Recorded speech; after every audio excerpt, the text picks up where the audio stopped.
हम लोग अभी बेसिक फिजिक्स पढ़ रहे हैं 11th के लिए, और ये जो बेसिक फिजिक्स है आपको 11th और 12th दोनों में यूज आएगा, बताया। फिजिक्स पढ़ने के लिए इतना कंपलसरी होता है, मात्रक बीमा, अवकलन, समाकलन, ग्राफ और सदिश। जिसमें से मात्रक बीमा हम लोग स्टार्ट किए थे पिछले लेक्चर में, उसमें कुछ चीज आपको बताए भी थे कि भौतिक राशि जिसको मापा जा सकता है। सेकंड बताए थे मापने का मतलब क्या होता है, कि जब अज्ञात राशि की तुलना ज्ञात राशि से की जाती है। भौतिक राशि को दो भाग में मापा जाता है, एक को संख्या और दूसरे को मात्रक बोलते हैं। और बताए थे संख्या और मात्रक के बीच जो संबंध होता है वो व्युत्क्रमानुपाती होता है, और दोनों के बीच का ग्राफ वक्र होता है। आज हम लोग भौतिक राशि के प्रकार पढ़ने जा रहे हैं, टाइप्स ऑफ फिजिकल क्वांटिटी। तो जो पूरे फिजिक्स में आपको भौतिक राशि पढ़ना है वो मुख्य रूप से दो प्रकार के होते हैं।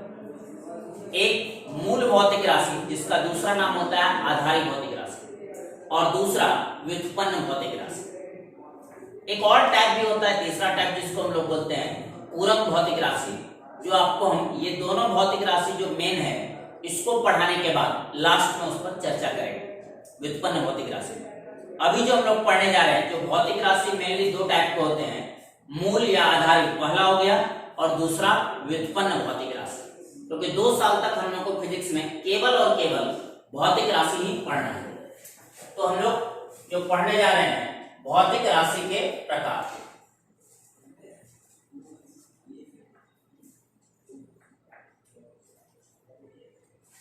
Types of physical quantity.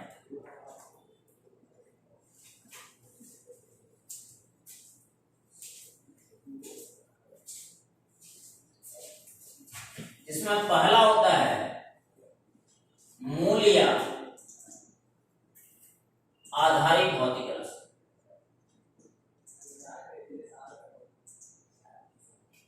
English में इसको बोलते हैं फंडामेंटल और बेस फिजिकल क्वांटिटी, और दूसरा होता है व्युत्पन्न भौतिक राशि।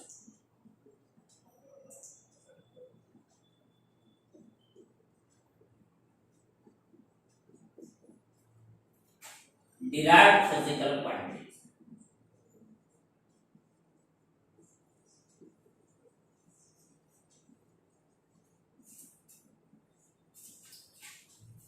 आप लोग ये नोट नहीं करना है, वीडियो से नहीं उतारने का जरूरत है। हम सारा चैप्टर का नोट्स आपको पीडीएफ बना के उसी ऐप पर डालेंगे, और उसी ऐप से आपको वो नोट्स जो है अपने कॉपी में उतारना है। वीडियो से उतारेंगे तो फिर आपका ध्यान भटकेगा और आप चीजों को समझ नहीं पाएंगे। तो यहाँ केवल और केवल आपको समझना है, लिखा हुआ पूरा चैप्टर आपको पीडीएफ के फॉर्म में मिल जाएगा। तो जो दो भौतिक राशि पढ़ना है, मूल या आधारी और दूसरा व्युत्पन्न। तो भौतिक राशि पढ़ने से पहले हम लोग इसका अर्थ समझते हैं कि मूल या आधारी का अर्थ क्या होता है, और दूसरा व्युत्पन्न का अर्थ क्या होता है। पहले ये दोनों का मीनिंग समझना बहुत जरूरी है, क्योंकि पूरे फिजिक्स में यही दो भौतिक राशि हम लोग को पढ़ना है मूल रूप से। जैसे हम एग्जाम्पल के लिए कुछ नंबर लिख रहे हैं बोर्ड पे, 0 1 2 3 4 5 6 7 8 9। यहाँ टोटल नंबर अगर पूछा जाएगा तो वो 10 नंबर, 0 से लेके 9 तक 10 नंबर। और ये 10 नंबर मूल संख्या कहलाता है। ये जो संख्या है इसी को नंबर सिस्टम का मूल संख्या बोलते हैं। कुल संख्या कितना होता है? इनफाइनाइट। लास्ट नंबर आप नहीं बोल सकते। और उस इनफाइनाइट नंबर में से ऐसा कोई भी संख्या नहीं है जिसको हम इस 10 संख्या की मदद से नहीं लिख सकते। तो पूरे नंबर सिस्टम का जो आधार है, जो जड़ है, वो क्या है? ये 10 संख्या है। इसी को मूल या आधारी संख्या हम लोग कह सकते हैं। और अनंत संख्या की उत्पत्ति इसी 10 संख्या से होती है। अब बचपन से आप लोग आते सीखते आ रहे हैं कि 0 से 9 तक सबको याद रखना पड़ता है। इसका कोई नियम नहीं है, इसका कोई प्रूफ नहीं होता। हाँ, बाकी जो संख्या आप लिखते हैं वो आपको बचपन में सिखाया जाता है, इकाई, दहाई, सैकड़ा, हजार, 10,000, लाख, इस तरह से लिखने की। और जब आप नियम सीखते हैं तो फिर आप बाकी संख्या को इससे लिख सकते हैं। जैसे हम लोग लिख रहे हैं 629, 629। अब ध्यान दीजिए, 6, 2, 9, तो ये मूल से मिलके बना है, तो यही आपका हो गया व्युत्पन्न। ये 10 को कहलाता है मूल, और जिसकी उत्पत्ति मूल से होती है उसको क्या बोलते हैं? व्युत्पन्न। जैसे एक और संख्या लिख रहे हैं हम 5, 1, 7, 3, ये क्या हो गया? 5173। तो 5173, तो 5, 1, 7, फिर ये 3, ये किससे बना है? मूल से बना है, तो यही हो गया व्युत्पन्न। तो जिसकी उत्पत्ति मूल से होती है उसको व्युत्पन्न कहा जाता है, और जो स्वतंत्र होता है, जो किसी पर निर्भर नहीं करता है, जिसको याद रखना पड़ता है, वो आपका हो गया मूल। अभी हम भौतिक राशि नहीं पढ़ रहे हैं, केवल मूल और व्युत्पन्न का मतलब समझ रहे हैं कि मूल का अर्थ क्या होता है और व्युत्पन्न का अर्थ क्या होता है। मूल का एक अर्थ जड़ भी होता है। तो ये जो मूल है, अनंत संख्या का आधार यही है, इसी के लिए इसको मूल या आधारी भौतिक राशि कहा जाता है। अब सारा नंबर तो याद नहीं किया सकता, हजार, लाख, करोड़, तो उसके लिए आप नियम सीखते हैं, और जब आप नियम सीखते हैं तो इस 10 संख्या से सभी संख्या को बना सकते हैं। तो याद केवल मूल को किया जाता है, व्युत्पन्न याद नहीं किया जाता है। व्युत्पन्न लिखने के लिए तरीका सीखा जाता है।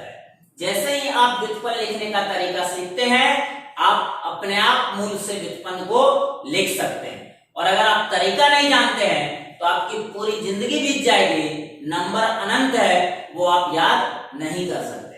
तो इंपॉर्टेंट कॉन्सेप्ट ये है कि मूल या आधारी बहुत कम संख्या होता है उसका, वो याद रखना है, व्युत्पन्न याद नहीं किया जाता है। अब आता है जैसे इंग्लिश में, आप 11th में पहुंच गए, 10th क्लास तक पढ़ चुके हैं ABCD, A से Z, 26 लेटर।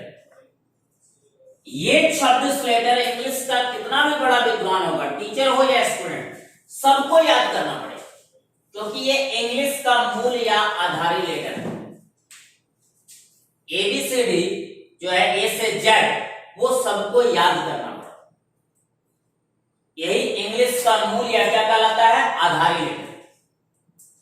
लेकिन बाकी जितना भी सेंटेंस बनता है, वर्ड बनता है, उस सब बनेगा इसी से, जो व्युत्पन्न कहलाता है। तो जब आप ग्रामर पढ़ते हैं तो आपको सिखाया जाता है कौन सेंटेंस कैसे लिखा जाता है, उसका रूल क्या होगा। अगर कोई कहे कि इंग्लिश का हर एक सेंटेंस हम याद कर लेंगे तो वो इम्पॉसिबल है, क्योंकि वो व्युत्पन्न है, उसकी उत्पत्ति इससे होगी, और उसका जो रूल रेगुलेशन है जो ग्रामर में पढ़ा जाता है, तो अगर आपका ग्रामर अच्छा है तो आप कोई भी सेंटेंस बना सकते हैं।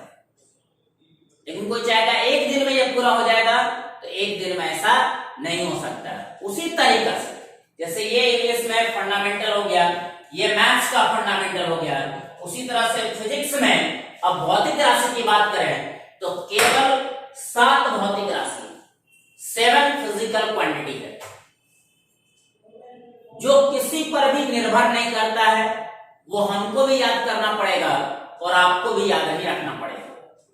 उसकी उत्पत्ति कहीं से नहीं होती है। केवल 7 भौतिक राशि ऐसा है जो मूल या आधारी भौतिक राशि फिजिक्स में कहलाता है। उसके बाद आप पूरी जिंदगी फिजिक्स पढ़िए, 11th 12th की बात नहीं कर रहे, होल लाइफ भी अगर फिजिक्स पढ़ेंगे तो पूरा फिजिक्स वही 7 राशि से बना हुआ है। मात्र 7 राशि ही याद करना पड़ता है। अगर वो 7 राशि के अलावा आपको व्युत्पन्न याद करना पड़ जाए तो समझ जाइए कि आपका तरीका, आप रूल रेगुलेशन को नहीं जान रहे, इसलिए आपको रटना पड़ रहा है। लेकिन अगर आप नियम पढ़ेंगे, तरीका पढ़ेंगे, तो फिर आप मूल से व्युत्पन्न बना सकते हैं। तो 2 साल तक जो हम आपको फिजिक्स पढ़ाने वाले हैं, एक्चुअल में हर चैप्टर में आपको नियम सिखाने वाले हैं कि मूल से व्युत्पन्न कैसे बनता है। हर एक चैप्टर में आपको यही सिखाया जाएगा, और जो जितना नियम को सीखेगा वो उतना अधिक व्युत्पन्न राशि बना सकता है। तो याद किसको रखना है? केवल मूल राशि को, व्युत्पन्न कभी भी याद नहीं किया जाता है। अब वो फिजिक्स का 7 मूल राशि कौन है वो आपको जानना है, तो आप 9th क्लास में भी आपको पढ़ाया जाता है मूल राशि, लेकिन बस आप याद कर लेते हैं और उसके बाद उसके महत्व को नहीं समझते। कि अगर आपको पता होता कि होल लाइफ फिजिक्स इसी 7 से बनने वाला है तो शायद आज भी आपको मूल राशि याद रहता है। जैसे मैथ्स के लिए 0 से 9 आप जिंदगी में कभी नहीं बोलते, इंग्लिश में A से Z कभी नहीं बोलते, उसी तरह से जब तक आप साइंस पढ़ते हैं, फिजिक्स पढ़ते हैं, 7 मूल राशि आपको किसी भी शर्त पे भूलना नहीं है। अगर वो 7 मूल राशि आप भूल जाते हैं तो फिर आप फिजिक्स पढ़ ही नहीं सकते हैं। रट सकते हैं लेकिन पढ़ नहीं सकते। तो अगर फिजिक्स को पढ़ना है या समझना है तो उसके लिए आपको 7 मूल राशि याद रखना पड़ेगा, और 2 साल तक 11th और 12th में हम आपको नियम सिखाएंगे, तो आप खुद व्युत्पन्न राशि बनाते चले जाइएगा। तो फिर पढ़ना बहुत आसान हो जाएगा। रटना टफ होता है, पढ़ना और समझना बहुत आसान होता है। तो अगर आप समझते हैं तो आपको रटना नहीं पड़ेगा। तो मूल या आधारी भौतिक राशि का मतलब क्या हुआ? जो स्वतंत्र होता है, जो किसी अन्य भौतिक राशि पर निर्भर नहीं करता है, उसी को हम लोग मूल या आधारी भौतिक राशि कहते हैं, और इसकी संख्या केवल 7 है। 7 क्वांटिटी को मूल या आधारी भौतिक राशि कहते हैं। मूल या आधारी भौतिक राशि, मूल का एक दूसरा नाम होता है आधार। किसको बोलते हैं? तो यह स्वतंत्र होता है,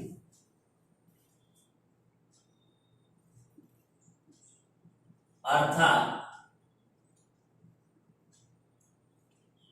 अन्य किसी भौतिक राशि पर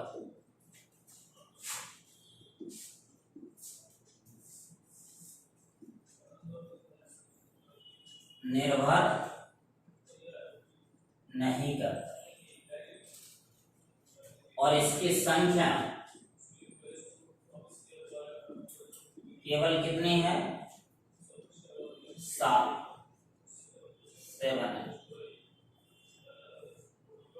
एक बार ये 7 राशि आप याद कर लिए तो 2 साल तक जितना भी फिजिक्स में भौतिक राशि बनेगा इसी से बनेगा। अब वो भौतिक राशि है कौन सा वो देख रहे हैं। मूल या आधारी भौतिक राशि,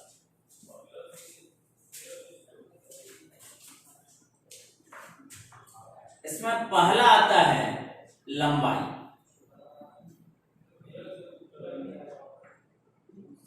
दूसरा द्रव्यमान, तीसरा समय, चौथा तापमान, पांचवा विद्युत धारा, छठा ज्योति तीव्रता,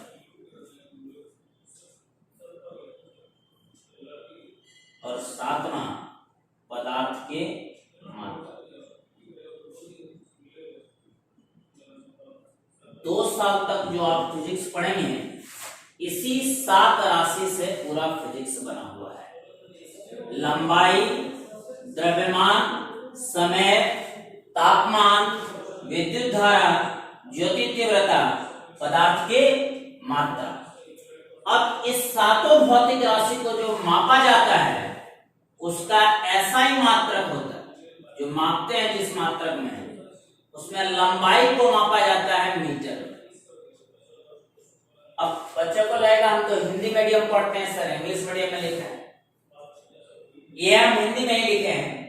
मात्रक प्राय क्या होता है कि आप जब लिखते हैं 9th 10th में ही पढ़ते थे, इंग्लिश में ही हम लोग लिखते हैं या संकेत इंग्लिश में यूज करते हैं कि मीटर का एम लिखते हैं। किलोग्राम का हिंदी में नहीं लिख के केजी लिखते हैं, इंग्लिश में फोर्स का न्यूटन होता है तो कैपिटल एन लिखते हैं। तो मात्रक प्राय हम लोग हिंदी मीडियम पढ़े या इंग्लिश मीडियम, मात्रक इंग्लिश में ही लिखते हैं। तो द्रव्यमान का मात्रक होता है किलोग्राम, समय का मात्रक सेकेंड, तापमान का मात्रक केल्विन, विद्युत धारा एम्पियर, ज्योति तीव्रता कैंडेला और पदार्थ की मात्रा मोल। ये सातों मूल राशि का मात्रक हो गया। और संकेत कि अगर आपको शॉर्ट में लिखना, आपके पास समय कम है तो सिंबल यूज करते हैं। मीटर के लिए हम लोग लिखते हैं एम, किलोग्राम के लिए केजी, सेकेंड का सिंबल होता है एस, केल्विन का होता है के, एम्पियर का होता है ए, कैंडेला को सीडी से, और मोल का पूरा लिखते हैं MOLE, और संकेत में केवल MOL। तो ये 7 राशि है जिससे पूरा फिजिक्स बना हुआ है। सातों का मात्रक और सातों का संकेत पता है तो पूरे 2 साल में जितना भौतिक राशि मिलेगा वो सबका मात्रक और संकेत आपको इसी से पता चल जाता है। तो आपको याद करने की आवश्यकता नहीं होती है। लेकिन शर्त क्या है कि ये 7 राशि आपको किसी भी शर्त पे हमेशा याद रहना चाहिए, उसका मात्रक याद रहना चाहिए और उसका संकेत याद रहना चाहिए। बाकी जितना भी आप याद किए अभी तक, बल, कार्य, ऊर्जा, शक्ति, वेग, संवेग, जो भी याद किए वो एक्चुअल में याद नहीं करना था, वो व्युत्पन्न राशि है, वो इसी 7 राशि से बनेगा। और रियल फिजिक्स पढ़ने का मतलब होता है कि आपको मूल से व्युत्पन्न बनाने के लिए आना चाहिए। व्युत्पन्न आप कितना रट सकते हैं, 5, 10, 50, 100, 1000, और उसका अंत ही नहीं है। रटा उसको जाता है जिसका लिमिट होता है, कि जैसे इसका 7 संख्या, इसको हम याद कर सकते हैं, लेकिन जिसका अंत ही नहीं हो उसको रटना संभव नहीं है। उसके लिए मात्र एक तरीका है कि आप उसके नियम को जानिए और मूल से व्युत्पन्न खुद बनाइए। तो ये 7 मूल राशि हो गया, लंबाई, द्रव्यमान, समय, तापमान, विद्युत धारा, ज्योति तीव्रता, पदार्थ की मात्रा। मात्रक लंबाई का मीटर, द्रव्यमान का किलोग्राम, समय का सेकेंड, तापमान का केल्विन, विद्युत धारा का एम्पियर, ज्योति तीव्रता कैंडेला और पदार्थ की मात्रा मोल।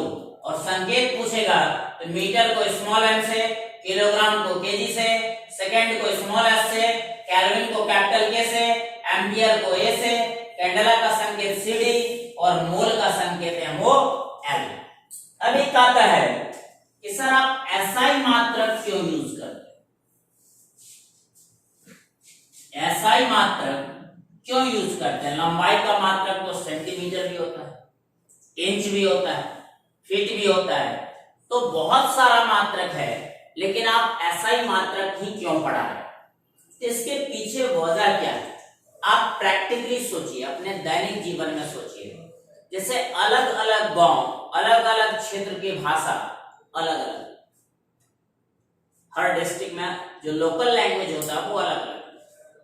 लेकिन अगर आप पटना दिल्ली जाते हैं पढ़ने के लिए, तो जब बच्चे क्लास में 10 जिला के बच्चे हैं या दिल्ली में अलग अलग स्टेट से बच्चे आते हैं तो वो हिंदी में बात करते, सब अपने घरेलू भाषा में बात नहीं करते। एक कॉमन लैंग्वेज यूज करना पड़ता है ताकि एक दूसरे की बात को हम समझ सकें। तो वो कॉमन लैंग्वेज सबको आना चाहिए। तो वो कॉमन लैंग्वेज हम लोग क्या यूज करते हैं? हिंदी यूज करते हैं। उसी तरह से पूरा विश्व में अलग अलग देश का लैंग्वेज क्या है? अलग अलग। चाइना का अलग लैंग्वेज है, जापान का अलग लैंग्वेज है, इंडिया का अलग लैंग्वेज है। लेकिन जब पूरे वर्ल्ड की बात करते हैं और आप दुनिया के किसी भी कोना में जाते हैं तो एक इंटरनेशनल लैंग्वेज माना गया कि जो हर कंट्री में आदमी समझ जाए, और वो है इंग्लिश। तो इंटरनेशनल होने का मतलब क्या? कोई तो एक भाषा होनी चाहिए जो पूरे विश्व को एक मंच पे खड़ा कर सके और सब अपनी बातों को रख सके और एक दूसरे की बातों को समझ सके। उसी तरीके से जैसे भाषा अलग अलग है और इंटरनेशनल इंग्लिश है जो पूरा विश्व में चलता है। सेम उसी तरीका से मात्रक भी अलग अलग होता है, लोकल यूनिट होता है। जैसे क्षेत्रीय भाषा होता है उसी तरह से क्षेत्रीय मात्रक भी होता है। हम लोग बोलते हैं 250 ग्राम को 1/4 kg को पाव है, 40 kg है तो खेती करते हैं किसान लोग 1 मन, 100 kg है तो 1 क्विंटल। ये सब क्या है? Local language, local unit. ये पूरा विश्व में इस्तेमाल नहीं होता। अब क्या लगता है यहाँ जो स्टूडेंट पढ़ रहा है अपने शहर में, अपने गांव में, क्या यहाँ का स्टूडेंट अमेरिका नहीं जाता, इंग्लैंड नहीं जाता? जाता है। लेकिन अगर वो एक ऐसा लैंग्वेज नहीं जानेगा, उसको कितना भी पैसा मिल जाएगा भूखे मर जाएगा कि अगर इनकी बात सामने वाले को समझ में नहीं आए। तो कहता है एक ऐसा यूनिट डेवलप करें जो दुनिया में हर जगह इस्तेमाल हो, जो कहीं भी आप बोले तो समझ में आए। तो लंबाई का यूनिट, लंबाई का जो मात्रक होता है मीटर, सेंटीमीटर, इंच, फीट, ये सब जितना है, तो सेंटीमीटर, इंच और फीट ये पूरा विश्व में नहीं चलता। लेकिन मीटर जो है वो एसआई मात्रक है। एसआई मात्रक मतलब इंटरनेशनल सिस्टम। इंटरनेशनल सिस्टम का मतलब आप दुनिया के किसी भी कोने में चले जाएंगे, वहां लंबाई का मात्रक अगर आप मीटर बोलेंगे तो पूरा विश्व उस बात को समझेगा। इसलिए हम लोग जो फिजिक्स पढ़ते हैं उस लेवल पे आके पढ़ते हैं कि अगर हम इसका इस्तेमाल दुनिया के किसी भी कोना में कर दें तो वहां उस आदमी को समझ में आ जाना चाहिए। यूनिट, सामान खरीदेगा आदमी, कहीं जाएगा सामान खरीदने जाएगा, अब अमेरिका में जाके कहेगा कि हमको पावर सामान दीजिए, किसी के ऊपर, सबके ऊपर से निकल जाएगा। लेकिन अगर आप 1/4 kg बोलते हैं तो दुनिया के किसी कोना में चले जाइए, वहां समझ में आएगा। तो ये चीज जानना जरूरी है। तो हम लोग अपना, जैसे English international language, Patna Delhi समय आप लोग आते हैं हिंदी बोलते हैं, इसका मतलब ये नहीं कि हम लोग लोकल को छोड़ देते हैं, लोकल लैंग्वेज अपना बोलते ही नहीं। उसी तरह से लोकल यूनिट का भी इस्तेमाल होता है, लेकिन हम लोग जो फिजिक्स पढ़ते हैं वो एसआई मात्रक पर पढ़ते हैं। एसआई मात्रक बोलने का मतलब पूरा विश्व उस मात्रक को इस्तेमाल करता है। अगर आप एसआई यूनिट में पूरा फिजिक्स पढ़ जाते हैं तो आप कहीं भी यूनिट बोलेंगे दुनिया के किसी भी कोने में तो वो वैलिड होगा, वहां कोई दिक्कत नहीं आने वाला उसको समझने में। लेकिन अगर आप लोकल यूनिट यूज करते हैं तो जिस जगह पर वो यूनिट इस्तेमाल होता है वहां तो समझ में आएगा, लेकिन जैसे ही वहां से आप बाहर जाएंगे वो यूनिट का मीनिंग किसी को समझ में नहीं आएगा। इसलिए एसआई मात्रक का इंपॉर्टेंस बहुत ज्यादा है और 2 साल तक जो हम लोग फिजिक्स पढ़ते हैं वो केवल और केवल एसआई मात्रक के द्वारा ही पढ़ेंगे। हम लोग जो मात्रक इस्तेमाल करेंगे वो एसआई मात्रक। अब इस 7 के अलावा जो भौतिक राशि है उसको हम लोग रखते हैं व्युत्पन्न भौतिक राशि। इसकी संख्या फिक्स नहीं,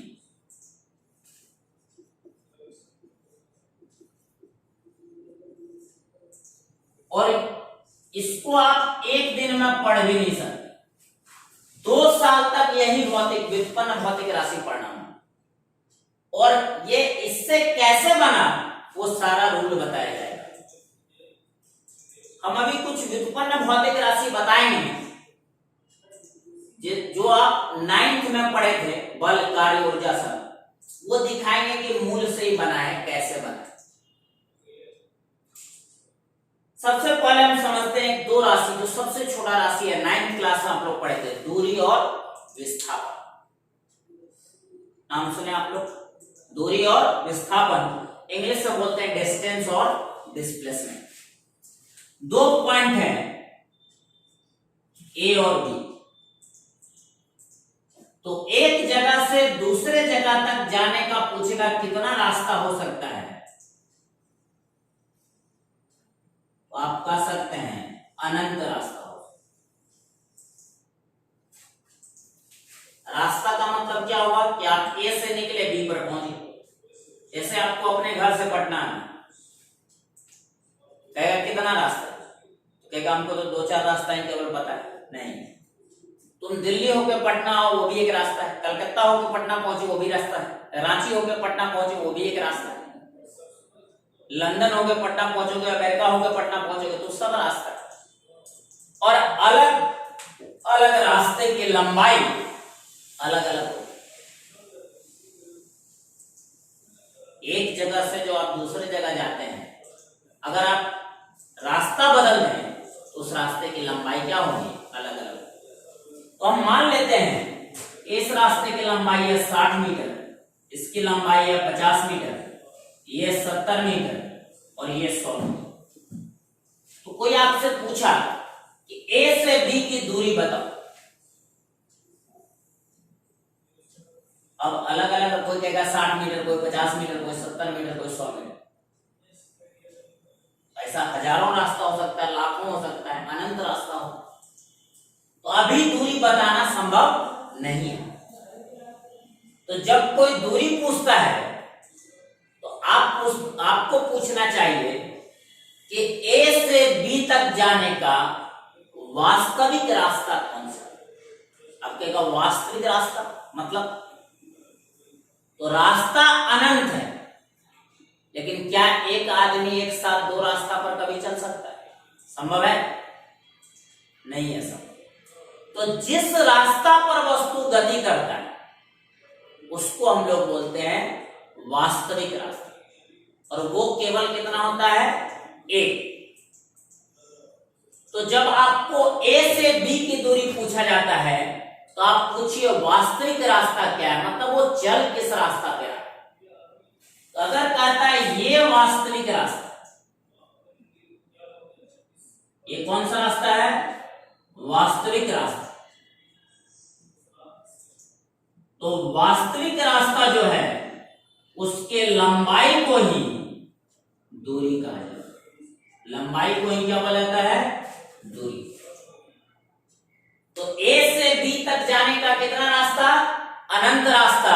कोई वस्तु चलेगा कितना रास्ता पर, एक रास्ता पर, उस रास्ता को क्या बोला जाता है, वास्तविक रास्ता, और उसकी लंबाई को क्या बोलते हैं, दूरी बोलते हैं। तो मतलब वास्तविक रास्ते की लंबाई को दूरी बोलते हैं। तो जो दूरी है वो किस मूल राशि से बना हुआ है, लंबाई से। यही चीज हमको चैप्टर में पढ़ना है कि कौन भौतिक राशि किस मूल राशि से बना हुआ है। और जब आपको ये पता चल जाता है कि दूरी लंबाई से बना हुआ है तो लंबाई का मात्रक मीटर, और वही मात्रक किसका हो जाता है, दूरी का। तो आपको मात्रक याद रखने की आवश्यकता नहीं होती है, बस आप ये समझ जाइए कि वो राशि किस मूल राशि से बना हुआ है, क्योंकि पूरा फिजिक्स से ये 7 मूल राशि से बना हुआ है। अब रास्ता अगर बदल दें तो दूरी वही रहेगा या बदल जाएगा। इस रास्ता से चलेगा तो 70 मीटर, अगर इस रास्ता पे चला तो ये वास्तविक रास्ता और दूरी हो जाएगी 100 मीटर। इस रास्ता पर चलेगा तो ये वास्तविक रास्ता, दूरी 50 मीटर, ये रास्ता पर चलेगा तो 60 मीटर दूरी। तो रास्ता बदल देने से दूरी का मान बदल जाता है। तो दूरी क्या हुआ, तुम अपने घर से निकले, किसी दूसरे के घर में जा रहे हो, तो जिस रास्ता से होकर जा रहे हो उस रास्ता को वास्तविक रास्ता बोलते हैं, और उस रास्ते की लंबाई को दूरी बोलते हैं। और लंबाई कौन सा राशि है, मूल राशि। मतलब दूरी किस मूल राशि से बना हुआ है, लंबाई से, और लंबाई का ऐसा ही मात्रक मीटर होता है, तो दूरी का भी ऐसा ही मात्रक क्या होगा, मीटर होगा। इसी तरीका से आपको 2 साल तक एक एक राशि पर डिस्कस करना होगा, और एक एक राशि को ये पता लगाना पड़ेगा कि वो किस मूल राशि से बना हुआ है। अब रास्ता अनंत है, वास्तविक रास्ता है। वो कहेगा सबसे छोटा रास्ता कौन सा, ए से बी तक जाने का सबसे छोटा रास्ता क्या हो सकता है। तो दोनों पॉइंट को अगर हम एक स्ट्रेट लाइन से जोड़ दें तो ये सबसे छोटा रास्ता होगा, और इसकी लंबाई को, जो सबसे छोटा रास्ता है, ये सबसे छोटा रास्ता, और इसकी जो लंबाई है इसको कहा जाता है विस्थापन। क्या बोलते हैं, विस्थापन। तो विस्थापन भी किस मूल राशि से बना हुआ है, लंबाई से, और लंबाई का मात्रक मीटर, तो विस्थापन का भी मात्रक क्या होगा, मीटर होगा। एक्चुअल में दूरी और विस्थापन एक ही मूल राशि से बना हुआ है, लंबाई से, इसलिए दोनों का मात्रक मीटर होता है। और फर्क क्या है दोनों में? तो जिस रास्ता से आप चल रहे हैं उस रास्ता को वास्तविक रास्ता, उसकी लंबाई को दूरी बोलते हैं, और जिस जहां से आप चले और जहां पर आप गए हैं उसको एक स्ट्रेट लाइन, सीधी रेखा से जोड़ दीजिए, वो सबसे छोटा रास्ता होता है, और उस सबसे छोटे रास्ते की लंबाई को विस्थापन कहा जाता है। वास्तविक रास्ते की लंबाई को दूरी और सबसे छोटे रास्ते की लंबाई को विस्थापन कहा जाता है। दोनों एक ही मूल राशि लंबाई से बना हुआ है और दोनों का ऐसा ही मात्रक मीटर होता है। तो इस तरीका से हम आपको पहले कुछ ये दिखाएंगे कि जो भौतिक राशि आप पढ़े थे, नेक्स्ट वीडियो में आपको दिखाया जाएगा कि वेग, उसके बाद त्वरण, बल, कार्य, ऊर्जा, शक्ति, दाब, क्षेत्रफल, आयतन, घनत्व, ये सब जो भी राशि आप पढ़े थे वो सब का सब किससे बना हुआ है? मूल राशि। जिसे आज हम दिखाए कि दूरी और विस्थापन किससे बना हुआ है? मूल राशि लंबाई से। तो अभी हम आपको जो पढ़ा हुआ राशि है उसको केवल बताएंगे कि वो मूल राशि से कैसे बना, लेकिन जब पूरे फिजिक्स की बात करेंगे तो चैप्टर में जाएंगे, तब फिर आपको एक एक राशि को पढ़ाएंगे और उसको बनाने के लिए सिखाएंगे। ठीक है, तो ये चीज ध्यान रखना है और इसका रिवीजन करना है आप लोगों को। तो जैसे जैसे आप वीडियो लेक्चर का रिवीजन करेंगे तो आपको क्लास में और ऑनलाइन क्लास में, ऑफलाइन क्लास ऑनलाइन क्लास में डिफरेंस नजर नहीं आएगा। जो थोड़ा भी कंसेप्ट स्टूडेंट है उसका बेसिक फिजिक्स बहुत अच्छा होता चला जाएगा, और इसका बेनिफिट क्लास खुलने के बाद आपको दिखेगा कि क्लास में भी ऐसे ही पढ़ाई होती है और ऑनलाइन भी सेम तरीका से। या फिर आप किसी वीडियो को अपने सीनियर स्टूडेंट से जो 12th में पढ़ रहा होगा, जो मेरे पास पढ़ा है या 12th में पास कर चुका है, उसको भी दिखाओगे, यही कहेगा कि पढ़ाई का तरीका सेम ही है। बस इसमें क्या है कि आपको थोड़ा कॉन्शियस रहना है। वहां आप टीचर के सामने होते हैं ऑफलाइन क्लास में तो आपको मजबूरी में कॉन्शियस रहना पड़ता है, डर से कॉन्शियस रहना पड़ता है, लेकिन यहाँ पर क्या है कि आपको सेल्फ डिसिप्लिन में होना पड़ेगा, खुद के साथ डिसिप्लिन में रहना पड़ेगा, तो आपको कहीं भी किसी भी प्रकार का दिक्कत नहीं आएगा। वैसे दिक्कत आएगा भी तो आप ऑनलाइन हमसे क्वेश्चन पूछ सकते हैं। तो फिर हम अगले क्लास कुछ डिराइव्ड क्वांटिटी, व्युत्पन्न भौतिक राशि पर हम लोग डिस्कस करेंगे। तब तक ये आप लोग 7 मूल राशि और उसका मात्रक याद करेंगे। आज के लिए बस इतना ही। Thank you.